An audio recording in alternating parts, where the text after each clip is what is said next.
लीजिए स्टूडेंट्स, अब आपके सामने लेकर के आ चुका हूँ कक्षा 9वीं हिंदी का अभ्यास प्रश्न पत्र का सेट नंबर 1। देखिए स्टूडेंट, इस वीडियो को लाने का मकसद बहुत बड़ा है। इसके पीछे एक रहस्य छुपा हुआ है, तब जाकर के आपकी हिंदी का वीडियो यहाँ पर आ पाया है। उसकी कहानी जरा सुन लो कि आज मेरे साथ क्या हुआ, ताकि मजबूरी में मुझे इस वीडियो को लेकर के आना पड़ा। देखो, आज मैं घर से बाहर निकला कुछ काम के लिए। मैं जा ही रहा था कि रास्ते पर एक स्कूल पड़ा। जैसे ही मेरी गाड़ी स्कूल के पास पहुंची, बहुत सारे बच्चे मुझे घेर लिए और चिल्लाने लगे कि भैया जरा सुनिए सुनिए सुनिए सुनिए। भाई मैं वहाँ पर जाके खड़े हो गया। बच्चे आए, कुछ बच्चे 11th क्लास के थे, कुछ 9th के थे, कुछ 10th के थे। तो 10th के मोस्टली बच्चे मुझे उस स्कूल के जानते थे। तो 10th के बच्चे बोले कि भैया आपने जो मॉडल पेपर का वीडियो लेकर के आया है बहुत फ़ायदेमंद है। उन्होंने मॉडल पेपर की बात क्या निकाली कि 9th वाले और 11th वाले जिद कर बैठे कि भैया हमको भी चाहिए। देखो, 10वीं वाले बच्चे को दे रहे हो तो हमको भी प्रोवाइड कराओ आप मॉडल प्रश्न पत्र। मैं बोला तो बड़ी दुविधा वाली बात हो गई भाई। फिर मुझे मजबूरी में क्लास 9th वाले बच्चों को हाँ बोलना पड़ा कि मैं आपके लिए 2 सेटों में जिस प्रकार से कक्षा 10वीं का मॉडल पेपर लेकर के आता हूँ, वैसे तुम्हारे लिए भी लेकर के आऊँगा, टेंशन मत लो। एंड फाइनली मैं घर में आया, अपनी टीम में जितने भी मेंबर हैं सबको बोला कि अब तो 9th में भी काम करना है। एंड लीजिए, अब आपके सामने वीडियो प्रेजेंट है। देखिए स्टूडेंट, मैं आपको बता देता हूँ कक्षा 9वीं की हिंदी का 2 मॉडल प्रश्न पत्र आएगा। और चाहे आप मध्य प्रदेश के किसी भी स्कूल से हो, किसी भी जिला से हो, अगर मेरे द्वारा बनाई हुई ये 2 मॉडल पेपर को अच्छे से पढ़ लेते हो, एक भी प्रश्न ऐसा नहीं है जो आपसे परीक्षा में ना बने। गारंटी के साथ कहता हूं, डंके के चोट पे कहता हूं, सारे प्रश्न को तुम सॉल्व कर जाओगे, अपने स्कूल में टॉप करोगे। क्लास 10th के बच्चे कितने खुश हैं यार उस मॉडल पेपर से, बोलते हैं कि हमें बहुत हेल्प हो रहा है इससे, है ना। तो तुमको भी हेल्प होगा। तो लीजिए, आपका पहला वीडियो है, back to back videos middle education के यूट्यूब चैनल पर देखने को मिलेगा। अगर आप मुझे पहली बार देख रहे हैं, सुन रहे हैं, तो मेरा नाम है आशीष और आप देख रहे हैं मिडिल एजुकेशन। देखो, यहाँ से हमारे क्वेश्चंस स्टार्ट होता है। हमारा प्रश्न क्रमांक 1 कह रहा है कि सही विकल्प चुन करके लिखो। पहला नंबर कहता है कि कबीर की एक रचना है।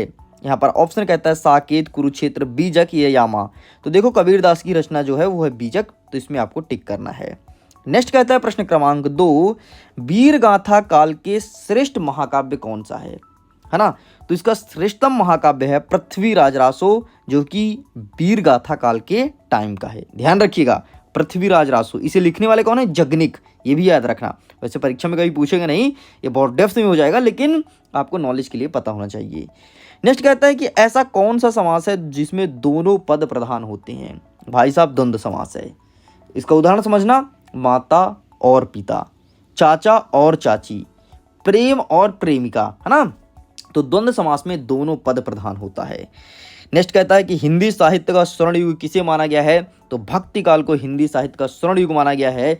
इस टाइम पे इतनी खतरनाक रचनाएं हुई है ना कि हिंदी साहित्य को एक नए मोड़ पे ले गई हैं, इसलिए इसे स्वर्ण युग कहते हैं। मतलब इस टाइम के जो कवि थे बहुत अच्छी अच्छी रचना करते थे भक्ति काल की, है ना, और भक्ति से संबंधित ही लिखते थे।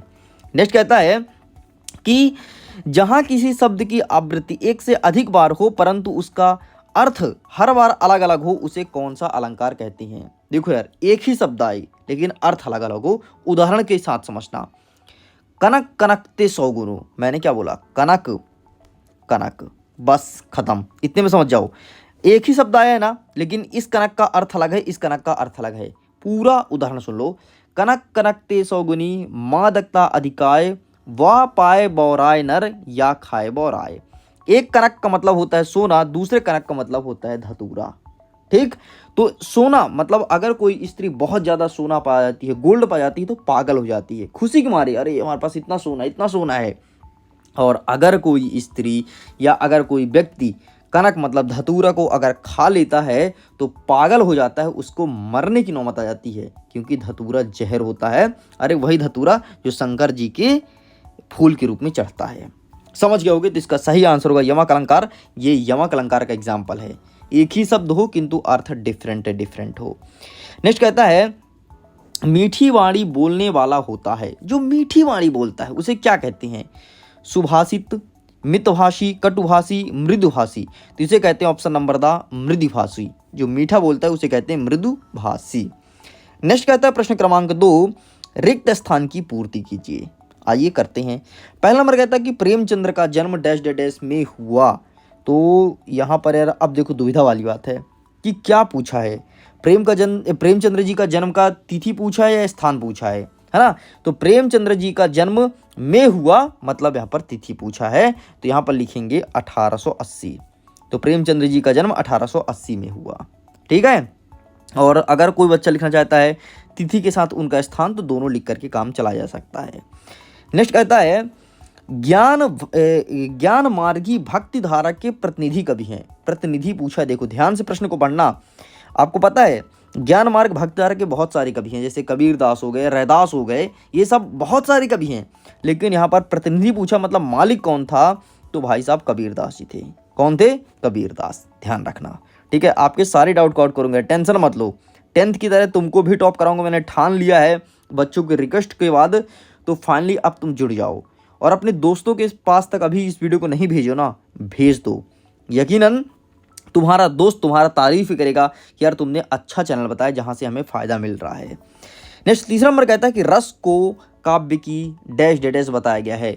आपको पता है जितने भी रस है ना, काव्य की आत्मा बताया गया है, मतलब काव्य की आत्मा है रस। रस कितने हैं वर्तमान में? 11। ध्यान रखना। संचारी भाव की संख्या कितनी है? 33 है, 33। एमपी बोर्ड का पसंदीदा प्रश्न है, हर साल पूछता है, इस बार भी आ रहा है। 5वां नंबर कहता है वह शब्दांश या वे शब्दांश जो शब्द को बनाते समय शब्द के पहले लगाते हैं उसे क्या कहते हैं? उसे कहते हैं उपसर्ग, ठीक। जो शब्द के आगे लगता है उसे कहते हैं उपसर्ग, जो शब्द के पीछे लगता है उसे प्रत्यय कहते हैं। दोनों चीज ध्यान रखना, ठीक है। नेक्स्ट, जो हथियार हाथ से फेंक कर चला जो हथियार हाथ में लेकर चला जाता है उसे क्या कहते हैं? उसे कहते हैं शस्त्र। देखो यार, दो चीज सुने होगे, एक तुम सुनेगे अस्त्र, दूसरा सुने होगे शस्त्र। तो अस्त्र का मतलब होता है वह हथियार जो फेंक करके चला जाता है उसे कहते हैं अस्त्र, और जो हाथ में पकड़ के चलाते हैं कि काट डालो साली को, इसे कहते हैं शस्त्र, है ना। आपका तलवार क्या है? शस्त्र है, लेकिन बंदूक अस्त्र है। ध्यान रखना। नेक्स्ट कहता है प्रश्न क्रमांक 3, सही जोड़ी बनाइए। आइए देखते हैं भाई साहब, फटाफट मिलाते हैं। पहला नंबर कहता है कि मुंशी प्रेमचंद्र उपन्यास सम्राट मुंशी प्रेमचंद्र, मिला लो। नेक्स्ट कहता है यात्रा का सजीव चित्रण, इसे कहते हैं यात्रा वृत्तांत, है ना। जैसे तुम कहीं घूमने जा रहे हो और कोई कहानी लिख दो तुम कि यार जैसे हमने अमरकंटक गया, ठीक है, तो अमरकंटक के ऊपर तुम लिख दो कि हम यहाँ पर इस ट्रेन में बैठे, फिर यहाँ से लेकर के अमरकंटक गए, ये हमें ये रास्ते में ये देखने को मिला, हम ये खाते गए, उसे कहेंगे यात्रा वृत्तांत। नेक्स्ट कहता है नाटक। नाटक में कई अंक होते हैं, एकांकी में एक अंक होता है, नाटक में कई अंक। उल्लू बनाना मतलब होता है मूर्ख बनाना, तो यहाँ पर टिक करो। 3 वर्णों के समूह को गण कहते हैं, और रस के अंक कितने हैं? तो 4 अंक हैं, ठीक। इस प्रकार से ये भी होता है कंप्लीट। आगे बढ़ते हैं। प्रश्न क्रमांक 4 कहता है कि एक वाक्य में उत्तर दीजिए। पहला नंबर कहता है लेखक के अनुसार प्रेमचंद्र किसके साथ फोटो खींचवा रहे थे? यार देखो, तो खींच मेरी फोटो प्रिया, किसके साथ खिंचवाएंगे भाई? अपने प्रिया के साथ, मतलब अपने प्रेमिका के साथ, मतलब अपनी पत्नी के साथ। भाई उस टाइम पे गर्लफ्रेंड का कॉन्सेप्ट नहीं था, ठीक है। ये बात है 1880 की, उस टाइम पे इनका जन्म हुआ था, तो ये गर्लफ्रेंड वाला ऐसा कोई कॉन्सेप्ट नहीं था, ठीक। तो इनकी पत्नी थी, तो खिंच मेरी फोटो प्रिया, ठीक। तो पत्नी के साथ फोटो खिंचा रहे थे, ऐसा लेखक कहता है। नेक्स्ट कहता है हिंदी का उपन्यास सम्राट किसे कहते हैं? भाई साहब मुंशी प्रेमचंद्र जी को हिंदी का उपन्यास सम्राट या सम्राट उपन्यास कहा जाता है। नेक्स्ट कहता है चरण सरोज पखारन लागों में कौन सा अलंकार है? तो रूपक अलंकार है। कौन सा? रूपक। चरण सरोज पखारन लागे रूपक अलंकार है। नेक्स्ट चौथा नंबर, मनुष्य ईश्वर को कहाँ कहाँ ढूंढता है? यार देखो, अगर मनुष्य हिंदू है तो मंदिर जाएगा, मुस्लिम है तो मस्जिद जाएगा, सिख है तो वो अपने यहाँ जाएगा, गुरुद्वारा जाएगा, और ईसाई तो अपनी जगह यहाँ जाएगा, ठीक है। तो सारे जगह ढूंढते हैं ईश्वर को, चाहे मंदिर हो, मंदिर मस्जिद गुरुद्वारा कुछ भी हो, सब जगह ईश्वर को ढूंढते फिरते हैं। नेक्स्ट कहता है बालू के सांपों में कौन सा अलंकार है? मैं चाहता हूं इसका आंसर आप स्वयं बताइए कमेंट सेक्शन में। प्लीज स्टूडेंट्स, सभी विद्यार्थी कमेंट सेक्शन में जरूर लिखना, मैं आपके मैसेज का वेट करूंगा। नेक्स्ट कहता है 6वां नंबर, टीला खड़ा होना मुहावरे का क्या अर्थ है? तो टीला खड़ा होना मतलब चोट पहुंचाना। अरे टीला मतलब जो समझो कि तुम पत्थर खड़े कर दिए, तो पत्थर खड़े कर दिए कोई जाएगा तो किसी को लग नहीं जाएगा क्या? तो बस यही टीला खड़ा करना मतलब चोट पहुंचाना, इसका सही उत्तर हो जाएगा, यही आपको लिखना है। मैं उम्मीद करता हूँ बढ़िया समझ आया होगा। जिसको अगर बढ़िया समझ में आया है तो बढ़िया कमेंट्स कर दो यार, बढ़िया कमेंट करो ताकि मेरा दिल खुश जाए एंड जल्द ही सारे वीडियोस आपके सामने फेंक दूं। नेक्स्ट कहता है प्रश्न क्रमांक 5, सत्य और असत्य बताओ। पहला नंबर कहता है मुंह की खाना का अर्थ मुख से खाना है? नहीं रे, मुंह की खाना मतलब हार मानना है भाई, मुख से खाना नहीं है। नेक्स्ट कहता है पुष्प का पर्यायवाची शब्द कमल है? नहीं तो, पुष्प अलग चीज है, पुष्प मतलब फूल, और फूल उगता है पेड़ के ऊपर, और कमल जो होता है वो होता है पानी के अंदर, ठीक है। तो पुष्प का सुमन है, कुसुम है, फूल है, कमल नहीं है। कमल का नीरज है, जलज है, पंकज है, ये दोनों अलग अलग शब्द हैं, तो ये भी आपका असत्य हो जाएगा। नेक्स्ट, मोटाई शब्द में ई प्रत्यय जुड़ा हुआ है? मोटाई में ई प्रत्यय, अरे वे शब्द या शब्दांश जो शब्दों के पीछे लगते हैं उसे प्रत्यय कहते हैं, और मोटा में ई जोड़े हैं तो बना है मोटाई, तो बिल्कुल सत्य है ना। देखो यार पूरा पता होना चाहिए तभी जाकर के आंसर अच्छे से कर पाओगे, मजा आएगा। नेक्स्ट कहता है चौथा नंबर, अड़ियल शब्द का अर्थ हठी होता है? अरे हाँ भाई, अड़ियल का अर्थ हठी होता है। नहीं, कृष्ण भगवान पहले अड़ जाते थे, अरे मैया हमें माखन दे दो, नहीं तो हम मैया यहाँ से हटेंगे नहीं, तो अड़ियल वर्ड का उपयोग किए थे कौन? सूरदास जी कई बार। नेक्स्ट कहता है छंद को पढ़ने की प्रवाह को गति कहते हैं? हाँ भाई साहब गति है, ठीक है, गति यति तुक वर्ण यही सब है छंद के पढ़ने की प्रवाह को। राम भक्ति शाखा के प्रमुख कवि सूरदास जी हैं? मतलब ये कह रहा है क्या राम के बारे में सूरदास जी लिखते थे? नहीं, हमेशा सूरदास जी कृष्ण भगवान के बारे में लिखते थे, राम के बारे में लिखते थे तुलसीदास जी, ठीक। तो ये भी आंसर हो जाएगा गलत। अगर यहाँ पर तुलसीदास होता तो सही होता, ध्यान से देख लो, लेकिन सूरदास इसलिए गलत है, ठीक। इस प्रकार से आपका ये होता है कंप्लीट।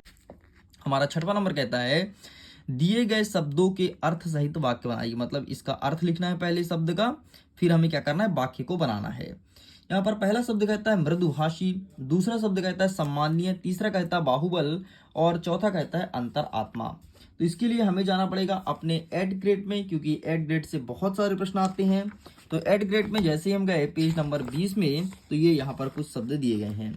जैसे सम्माननीय मतलब होता है इज्जत करना, आदर करना, हमारे शिक्षक सम्माननीय होते हैं। नेक्स्ट देखते हैं बाहुबल मतलब ताकतवर, रावण बाहुबल था। अंतरात्मा मतलब आत्मा की आवाज सुनना, तो व्यक्ति को अंतरात्मा की बात या आवाज सुननी चाहिए, इस प्रकार से कंप्लीट होता है। नेक्स्ट इसी के में क्या पूछा गया है कि कुछ विराम चिन्ह दिए गए हैं, जैसे देख लो यहाँ पर अर्ध विराम और पूर्ण विराम, ठीक है, डबल इन्वर्टेड कामा, तो इसका प्रयोग करके हमें सेंटेंस को लिखना है। तो देखो भाई सबसे पहले ये वाला दिया गया है, तो इसे कहते हैं अर्धविराम, तो इसका चिन्ह ऐसे लगेगा, राम तुम किताब पढ़ो, अर्धविराम का चिन्ह लगाओ, कॉपी में भी लिखो, ठीक। अल्पविराम की बात करता हूं तो कविता, फिर लगाओ अल्पविराम, फिर मोना स्कूल जा रही हैं, और उद्धरण चिन्ह इसे बोलते हैं, जिसे बोलते हैं डबल इन्वर्टेड कामा, हिंदी में कहते हैं उद्धरण चिन्ह। तो ये रहा इसका, यहां से चिन्ह लगाओगे और यहाँ पर जाके कंप्लीट करोगे, ठीक। इस प्रकार से भी कंप्लीट होता है। चलिए आगे बढ़ते। नेक्स्ट कहता है यथा स्थान उचित विराम चिन्ह का प्रयोग करना है। क्या ये आपका कुत्ता है? तो क्या है ना, इसलिए अंतिम लग जाएगा क्वेश्चन मार्क, ठीक है। अरे तुम कहाँ जा रहे हो? तो अरे के बाद लगा दो विस्मयादिबोधक चिन्ह, खत्म। इस प्रकार से तुम्हारा उत्तर कंप्लीट होता है। नेक्स्ट कहता है कि मिलते जुलते अर्थ के युग्म बनाइए। मिलते जुलते अर्थ के युग्म बनाना है, जोड़ा बनाना है, ठीक है। तो चुप का क्या हो जाएगा? तो चुप का चाप हो जाएगा, ठीक। बाकी मैं दिखा देता हूँ, ये देखो, चुप का हो जाएगा चाप, लंबा का हो जाएगा चौड़ा, ठीक का हो जाएगा ठाक, और यहाँ पर नेक्स्ट क्या कहता है अचार, अचार का हो जाएगा विचार, ठीक। इस प्रकार से आपको मिलाना था। नेक्स्ट कहता है आठवां नंबर कि निम्नलिखित शब्दों का संधि विच्छेद कीजिए। तथा धन एव है, सुधन आगत है, सुरधन ईस है। तो तथा धन एव का हो जाएगा तथैव, सुधन आगत का हो जाएगा स्वागत, और सुरधन ईस का हो जाएगा सुरेश, ठीक। यही हो जाएगा इसका सही उत्तर। बाकी फिर भी मैं दिखा देता हूं, यहाँ पर ये भी आपके एड ग्रेड से ही पूछा गया है। आपके एड ग्रेड से बहुत सारे क्वेश्चन आ रहे हैं, इस चीज़ को ध्यान रखिएगा, ठीक है। और अच्छे से एड ग्रेड को पढ़ लेना, डेफिनेटली तुम अच्छा कर पाओगे। तो ये रहा जी इसका आंसर, देख सकते हैं। चलिए नेक्स्ट कहता है हमारा संधि विच्छेद कीजिए, कहता है सरलार्थ, निर्धन और शयन। तो इसका संधि विच्छेद यहाँ पर दिया गया है, इसे भी देख लीजिए, ठीक। यही आपके एग्जाम में देखने को मिल सकता है, क्योंकि बहुत ज्यादा इंपॉर्टेंट है एंड पिछले साल भी पूछा गया था। नेक्स्ट कहता है प्रश्न क्रमांक 9, दिए गए वैज्ञानिक का नाम लिखन, जो नाम दिया गया है उनका खोज कौन कौन सा है। तो सर आइजैक न्यूटन ने क्या बताया था? इन्होंने बताया था गति का नियम। गैलीलियो ने क्या बताया था? गैलीलियो ने दूरदर्शी या फिर माइक्रोस्कोप की खोज की थी। और अलेक्जेंडर ग्राहम बेल, इन्होंने टेलीफोन की आविष्कार किया था। ये देख लो यहाँ पर इनका आविष्कार लिख दिया गया है। न्यूटन का गति का नियम, ठीक है। नेक्स्ट आपका कहता है गैलीलियो था ना, तो telescope, and Alexander Graham Bell, इन्होंने टेलीफोन को बनाया था। ध्यान रखना, बेल बेल बेल, घंटे किसी बजती है, फोन बजती है ना, तो टेलीफोन बेल, टेलीफोन में बेल बज रही है। नेक्स्ट कहता है अथवा में विलोम शब्द लिखिए। ईमानदार क्या हो जाएगा भाई, जो ईमानदार है तो उसका बेईमान हो जाएगा, विश्वास का अविश्वास हो जाएगा, धर्म का अधर्म हो जाएगा, ठीक। अब हमसे पर्यायवाची पूछा है। नेत्र, नेत्र मतलब क्या हो जाएगा, नयन, आंख, चक्षु। नेक्स्ट कहता है आनंद, आनंद मतलब मजा या फिर फन, ठीक। नेक्स्ट कहता है मजा लिख दो यहाँ पर, ठीक है। ईश्वर, ईश्वर मतलब भगवान, ठीक। तो इस प्रकार से भगवान, इष्ट, इस प्रकार से ईश्वर का पर्यायवाची हो जाएगा। नेक्स्ट कहता है कि शब्द युग्म का अपने सरल शब्दों में प्रयोग कीजिए। ये चीज बोला गया है, तो आइए इसका आंसर दिखा देते हैं कि सरल शब्दों में प्रयोग करके किस प्रकार से लिखना है। ये रहा भाई साहब, क्या क्या दिया गया है पहले देख लो। यहाँ पर दिया गया है अगम दुर्गम, अभिमान अहंकार, अस्त्र शस्त्र। तो ये रहा अगम दुर्गम का, ये रहा अभिमान अहंकार का, और ये रहा अस्त्र शस्त्र का, ठीक। तो आप इसका स्क्रीनशॉट ले लो, यही आपको लिख करके आना है एग्जाम में। चलिए एंड अच्छे से प्रिपेयर कर लेना। नेक्स्ट कहता है अपने रुचि के बारे में लिखो। भाई आपको क्या पसंद है, अपने रुचि के बारे में आपको कितने लाइन लिखनी है, 4 लाइन लिखनी है। तो इसके लिए मैं दिखा देता हूँ, कुछ मैं फोटोज रखा हूँ क्लिक करके, ठीक है, इंटरनेट से निकाला हूँ बहुत अच्छे अच्छे, वो दिखा देता हूँ ताकि आप भी अपने रुचि के बारे में लिख पाएँ। तो जस्ट वेट, मैं आपके सामने प्रेजेंट कर रहा हूँ, ये रहा जी, ठीक। यही आपको लिख करके आना है, देख लीजिए। और बाकी जो भी आपका शौक है आप अपने हिसाब से भी लिख सकते हो। यहाँ पर कई सारे पॉइंट दिया गया है, तो आपको जो अच्छा लगे वो लिख दीजिएगा, ठीक। ले लो फोटो। चलिए अच्छा सुनो, अगर आपने अभी तक इसके पीडीएफ को डाउनलोड नहीं किया है तो लिंक डिस्क्रिप्शन बॉक्स में है, जाइए जा करके इसी क्वेश्चन पेपर के पीडीएफ को आसानी से डाउनलोड कर सकते हैं। आगे कहता है अथवा में अपने प्रिय शिक्षक के बारे में लिखो। तो इनका भी मैं ले आया हूँ प्रिय शिक्षक का, तो आप इसका भी देख लो, 4 लाइन आपको अच्छे से प्रिपेयर करनी है, रट डालना, ठीक है। नेक्स्ट कहता है प्रश्न क्रमांक 12 कि कारक किसे कहते हैं, ठीक। कारक के बारे में पूछा गया है कि कारक किसे कहते हैं, तो ये रहा आपके सामने इसका आंसर। संज्ञा या सर्वनाम की जिस रूप से क्रिया तथा वाक्य के अन्य शब्दों के साथ उसका संबंध जाना जाए उसे कारक कहते हैं। और कारक चिन्ह कई प्रकार के होते हैं, तो कारक बस ध्यान रखो, डेफिनेशन एग्जाम में पूछा जा सकता है। चलिए आगे बढ़ते हैं। नेक्स्ट हमारा क्या कह रहा है, अथवा। अथवा कह रहा है कि आपकी शाला में अगर हेलन किलर की तरह कोई विद्यार्थी है तो आप इसका सहयोग कैसे करेंगे। तो इसका आंसर आप सभी स्टूडेंट गूगल से फाइंड कीजिए एंड कमेंट सेक्शन में लिखिएगा जरूर। मैं आपके आंसर्स को चेक करूंगा, अगर कोई स्टूडेंट सही आंसर देता है तो मैं उसके कमेंट को हार्ट दूंगा ताकि आप भी देख सकें। बाकी अगर इसका आंसर देखना है तो अपने एड ग्रेड के पेज नंबर 37 में जाइए, यहाँ पर प्रश्न पूछा गया है, यहीं पर इसका आंसर लिखना है। नेक्स्ट कहता है गद्य की प्रमुख विधाएं कौन कौन सी होती है। तो गद्य की तो भाई साहब कई सारी विधाएं होती है, जैसे निबंध हो गया, नाटक हो गया, एकांकी हो गया, उपन्यास हो गया, ये सभी गद्य की विधाएं हैं। लेकिन फिर भी इसका आंसर हम दिखा देते हैं कि आपको परीक्षा में क्या लिख करके आना है। जस्ट वेट, ये रहा, देखिए निबंध, कहानी, नाटक, एकांकी, उपन्यास, ये सारी गद्य की विधाएं हैं, ठीक, ये लिखा है। चलिए नेक्स्ट हटाते हैं इसे। अथवा कहता है कि राहुल संख्या कृत्यन की 2 रचना लिखते हुए भाषा शैली लिखना है। तो ये रहा भाई साहब राहुल जी के बारे में, तो आप इसका स्क्रीनशॉट ले लो, भाषा शैली, और यहाँ तक लिख के कंप्लीट करना है। चलिए साइड करते हैं। नेक्स्ट कहता है कि कांजी हाउस में कैद पशु की हाजिरी क्यों ली जाती थी। तो इसलिए लेते थे ताकि कोई मिस ना हो जाए, कोई जीव जंतु, ठीक है, इसीलिए हाजिरी लेते थे और टाइम टाइम से हाजिरी लिया करते थे। तो ये रहा इसका आंसर, आप इसका स्क्रीनशॉट ले सकते हैं। चलिए नेक्स्ट कहता है छोटी बच्ची को बैल के प्रति प्रेम क्यों उमड़ा। क्योंकि छोटी बच्ची के माता और पिता का डेथ हो गया था, सॉरी माता का डेथ हो गया था, तो छोटी बच्ची को लगता था कि बैल की भी तो माता पिता नहीं है, तो वो भी हमारी तरह दुखी है, उसको भी कोई खाना नहीं देता होगा। दूसरे जब भी खाना मिलता था जाकर के बैल को खिलाती थी और साथ में खाती थी। तो यहाँ पर पूरा कहानी लिखा गया है, तो आप इसको पढ़ लेना अच्छे से और ये लिख करके आना है। चलिए नेक्स्ट कहता है निपात शब्द किसे कहते हैं। तो आइए निपात भी सुना देता हूँ। निपात का मतलब होता है किसी चीज पर जोर देना।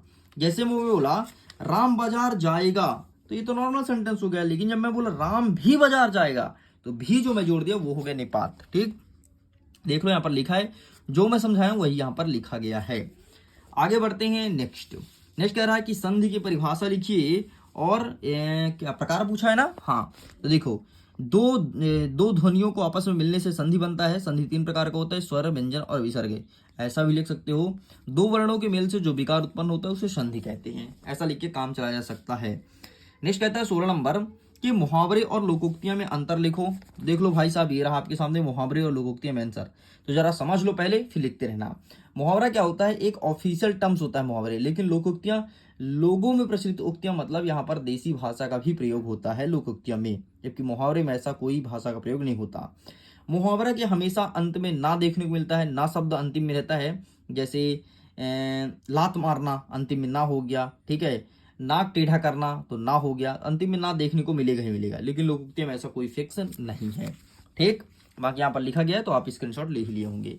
नेक्स्ट कहता है संधि और समास में अंतर लिखिए। तो दो वर्णों के मेल को संधि कहते हैं और दो पदों के योग को समास कहते हैं। बाकी यहाँ पर लिखा गया है, आप इसको भी अच्छे से देख लीजिए, ठीक है। चलिए नेक्स्ट आपका क्या बचा है? हाँ, गोलंबर के पास जनसंपर्क की गाड़ी क्या ऐलान कर रही थी? क्या चिल्ला चिल्ला करके बोल रहा था गोलंबर के पास? ये प्रश्न पूछा गया है। तो आइए इसका आंसर दिखा देते हैं। उनका कहना था कि भाइयों, ऐसी संभावना है कि बाढ़ का पानी रात्रि 12 बजे तक गांव में घुस जाएगा। ये ऐलान कर रही थी, इसलिए गांव खाली कर दो, सारे लोग सतर्क हो जाओ। नेक्स्ट कह रहा है कि वार्षिक परीक्षा की तैयारी के लिए पिताजी से किए गए संवाद को लिखना है, ठीक है। कि वार्षिक परीक्षा में आपकी तैयारी कैसी है? तो ये रहा भाई साहब संवाद आपके सामने, पिताजी का और तुम्हारा, ठीक है। तो यहाँ पर संवाद बढ़िया पढ़ लो और अपने हिसाब से आपको लिख करके आना है। संवाद नकल मत करना, संवाद अपने हिसाब से ही लिखा जाता है। नेक्स्ट कह रहा है कि मुहावरे का अर्थ लिख करके वाक्य में प्रयोग करना है। अंगूठा दिखाना, ईद का चांद होना। अंगूठा दिखाना का मतलब होता है धोखा देना और ईद का चांद का मतलब होता है बहुत दिनों बाद दिखाई देना। तो आइए दिखा देते हैं हम आपको। ये देखो, अंगूठा दिखाना, यहाँ पर लिखा है धोखा देना, ठीक है। ये तीसरे नंबर में देख लो और ये आपको लिख करके आना है पूरा का पूरा, ठीक। नेक्स्ट देखिए, ईद का चांद होना मतलब क्या होता है? बहुत दिनों बाद दिखाई देना। ये पूरा का पूरा आपको लिखना है। चलिए साइड करते हैं। नेक्स्ट कहता है कि उपसर्ग किसे कहते हैं? प्रति उपसर्ग का प्रयोग करते हुए दो शब्द बनाइए। तो वे शब्द जो शब्दों के आगे लगते हैं उसे उपसर्ग कहते हैं। प्रति जोड़ के तो प्रतिकार आपका हो गया, ठीक है, प्रतिकार। और आपका क्या हो गया? प्रतिभा। लीजिए, दो बन गया शब्द, ठीक है जी। नेक्स्ट कहता है जल है तो कल है पर एक अनुच्छेद लिखना है। तो आइए अनुच्छेद लिखना मैं दिखा देता हूं। जल है तो कल है, तो ये रहा अनुच्छेद, बस इतना आपको लिखना है, ठीक है। एग्जाम्पल दे देना एक दोहा के रूप में, रहीमन पानी राखिए, बिन पानी सब सून, पानी गए न उबरे, मोती मानुष चून। ये उदाहरण आप दे सकते हैं। चलिए आगे बढ़ते हैं। नेक्स्ट कहता है कि कभी भी आप बस में, रेलगाड़ी में या बैलगाड़ी में यात्रा किए हो तो यात्रा का वर्णन करना है। मतलब आपको कैसा लगता है बस में, रेलगाड़ी में या फिर किसी भी चीज में यात्रा किए हो, कार में, वो आपको लिखिए कैसा लगता है, ठीक है। तो इसको भी लिख करके और आप मुझे व्हाट्सएप पर भेजिएगा, मैं चेक करूंगा सारे बच्चे के आंसर को। मेरा व्हाट्सएप नंबर है 7470705703। नंबर को नोट कर लीजिए, सेव कर लीजिए फोन में और इसमें मैसेज करके अपने डाउट को पूछ सकते हैं। चलिए 20वां नंबर देखते हैं। निम्नलिखित अपठित काव्यांश और गद्यांश को पढ़ करके लिखिए। देखिए स्टूडेंट, हम आगे बढ़ रहे हैं उसके पहले बता देता हूं, अगर अभी तक आपने हमारे टेलीग्राम चैनल को ज्वाइन नहीं किया है, इंस्टाग्राम पर फॉलो नहीं किया है तो जुड़ जाओ। टेलीग्राम पर आपको इस क्वेश्चन पेपर का पीडीएफ भेज दिया जाएगा विथ सॉल्यूशन, ठीक है, वहां पर सेंड कर दूंगा। बाकी इंस्टाग्राम पर कौन कौन से क्वेश्चंस एग्जाम में देखने को मिलेगा, वहां पर कुछ क्वेश्चंस गेस करके और वीडियोस बनाए जाते हैं। नेक्स्ट कहता है कि गद्यांश को पढ़ना है, सॉरी काव्यांश को पढ़ना है और प्रश्न को उत्तर देना है। तो क्या कह रहा है? निजी भाषा उन्नति अहो, सब उन्नति के मूल, बिन निजी भाषा ज्ञान के मिटे न होई हो कुसूल। इक भाषा इक जीव, इक मित सब घर के लोग, तब बनत है सबन सो, मिटत मूढ़त सूग। उपयुक्त गद्यांश का उचित शीर्षक क्या है? तो इसका भाषा शीर्षक हो जाएगा, क्या? भाषा। नेक्स्ट कहता है कि इसका पद्यांश का भाव अपने शब्दों में लिखिए। तो पद्यांश का भाव ये कह रहा है कि सभी व्यक्तियों को भाषा का ज्ञान होना चाहिए, अगर भाषा का ज्ञान नहीं है तो व्यक्ति एक मूर्ख के समान है, ये कहना चाहता है। नेक्स्ट कहता है कवि के अनुसार मूर्खता और सुख किस प्रकार मिटता है? तो मूर्खता मतलब होता है मूर्खता, तो मूर्खता मिटता है पढ़ाई करके, और शोक कब मिटता है? तो शोक मिटता है आपको भाषा को सीख करके, ठीक। इस प्रकार से आपको लिखना है। चलिए नेक्स्ट क्या कहता है? अथवा। अथवा में फिर से एक गद्यांश दिया है और इसके प्रश्न का उत्तर देना है। हमारा गद्यांश कहता है कि समाजवाद एक सुंदर शब्द है, ठीक है। जहां तक मैं जानता हूं समाजवाद में समाज के सारे सदस्य बराबर होते हैं, ना कोई नीचा और ना कोई ऊंचा होता है। किसी आदमी के शरीर में सिर इसलिए ऊंचा नहीं है कि वह सबसे ऊपर है, और पांव इसलिए पांव के तलवे इसलिए नीचे नहीं है कि वे जमीन को छूते हैं। इस तरह मनुष्य के शरीर के सारे अंग बराबर हैं, उसी प्रकार समाज में सभी मनुष्य समान हैं, यही समाजवाद है। उपरोक्त गद्यांश का उचित शीर्षक क्या है? समाज। ठीक, इसका सारांश क्या है? मतलब ये जो पढ़े हो इसको अपने शब्दों में लिखना है। और समाज में महत्व की बातें क्या है? तो यही है कि समाज में सभी व्यक्ति समान है। ठीक, ये आंसर लिखना है, समाज में सभी व्यक्ति समान है, ये महत्व की बातें। तीसरा नंबर पॉइंट ये लिखेंगे। चलिए आगे बढ़ते हैं। नेक्स्ट कहता है 21 नंबर। 21 कहता है कि अपनी कक्षा में अपने प्रिय मित्र के पढ़ाई से संवाद लिखना है। मतलब प्रिय मित्र से पढ़ाई संबंधित बातचीत कर रहे हो तो उसका संवाद क्या होगा? तो ये यहाँ पे लिखा गया है, देख लो, पढ़ करके अपना भाषा में लिख देना। नेक्स्ट कहता है 22वां नंबर, मित्र को जन्मदिन पर बधाई पत्र देना है। और नेक्स्ट कहता है कि अपने मित्र को प्रवीण सूची में प्रथम स्थान प्राप्त करने का बधाई पत्र देना है। मतलब आपके दोस्त का बर्थडे था तो उसको बधाई पत्र दीजिए। बधाई पत्र किस प्रकार से देंगे मैं दिखा देता हूं, और वैसे ही बधाई पत्र आपको लिख करके आना है। तो लीजिए स्टूडेंट, इस प्रकार से लिखेंगे। ये लिखेंगे स्कूल का नाम, ठीक है, फिर कहाँ के हैं आप, दिनांक लिखेंगे और अपने दोस्त का नाम लिखेंगे, और इस प्रकार से पूरा लिखेंगे। स्क्रीनशॉट ले लीजिए, अच्छे से पढ़ लीजिएगा। रुकिए 1 सेकंड से हटा देता हूँ। हाँ, अब देखिए ये इतना लिख करके आना है। यहाँ पर अपना नाम लिखिएगा, जहाँ पर आकाश लिखा वहां पर अपना नाम लिख दीजिएगा। ठीक, नेक्स्ट इसी के अथवा में क्या कहता है कि प्रवीण सूची बनाने पर, ठीक है, तो ये देखो इस प्रकार से लिखोगे 50 हिल्स रोड भोपाल। ठीक है, फिर दिनांक लिखोगे, फिर मेरे प्रिय मित्र, अपने प्रिय मित्र का नाम लिखोगे, बाकी कहानी लिखोगे, और इस प्रकार से एंड करोगे अपना नाम लिख करके। कंप्लीट। नेक्स्ट कहता है हमारा 23वां नंबर। यहाँ पर 23 के स्थान पर 30 हो गया है, देखो प्रिंट मिस्टेक हो गया। ठीक है, इसमें कहता है कि रूपरेखा सहित निबंध लिखना है। तो मेरी प्रिय पुस्तक पर्यावरण प्रदूषण, जीवन में खेल का महत्व, आदर्श मित्र। तो देख लो यार, अब ये बुक में अंतिम में होगा ही होगा। ठीक है, तो एक मैं दिखा देता हूँ कौन सा है प्रिय पुस्तक। ये देख लो, प्रिय पुस्तक के ऊपर यहाँ पे लिखा गया है। ठीक है, तो आप भी कोई एक प्रिपेयर कर लेना, पढ़ लो, अभी से बहुत समय है, ताकि एग्जाम में लिख पाओ। और इधर उधर मत भटको, मॉडल प्रश्न पत्र से ही पूरे क्वेश्चन आएगा, इस बात की मैं गारंटी देता हूं, और इसके बाहर एक भी क्वेश्चन नहीं जाएगा। वीडियो अगर पसंद आया हो तो वीडियो को लाइक कीजिए, अपने दोस्तों के साथ शेयर कीजिएगा। पहली बार चैनल को सब्सक्राइब जरूर करना। जल्द ही मिलते हैं हम कक्षा 9वीं के हिंदी के सेट नंबर 2 के साथ। Okay, bye bye.